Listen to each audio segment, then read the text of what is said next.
இப்போ இந்த கொஷின் என்ன கொடுத்துருக்கான், ஒரு ஆண்டிற்கு எக்ஸ் சதவீதம் வட்டி வீதத்தில் எக்ஸ் ஆண்டுகளுக்கு கிடைக்கும் தனி வட்டி வீதமானது எக்ஸ் ரூபாய் எனில் அசலின் மதிப்புன்னு கேட்குறான். அசலின் மதிப்புனா பியோட வேல்யூ கண்டுபிடிக்க சொல்கிறான்.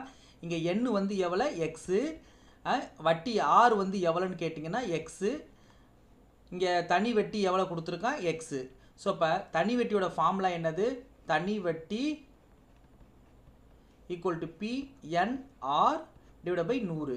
இப்போ தனி வட்டிக்கு எவ்வளோ நம்மளுக்கு வட்டி கிடச்சிருக்கு, எக்ஸ் ரூபா கிடச்சிருக்கு. பிரின்சிபல் தான் நம்ம கண்டுபிடிக்கணும், பியோட வேல்யூ தான் கண்டுபிடிக்கணும். எண் வந்து எவ்வளோ எக்ஸு, ஆர் வந்து எவ்வளோ எக்ஸ் சதவீதம் டிவைட் பை 100. இப்போ நம்மளுக்கு எக்ஸ் தானே தேவை, மீதி எல்லாத்தையும் அங்கிட்டு கொண்டு போயிடலாமா.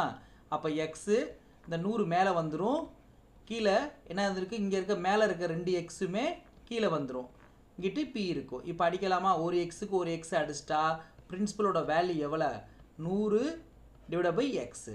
ஸோ இந்த ஆன்சர் இருக்குங்களா, இருக்குது, அவ்வளோதான். ஸோ அப்போ பிரின்சிபலோட வேல்யூ 100 டிவைட் பை எக்ஸு ரூபாய்.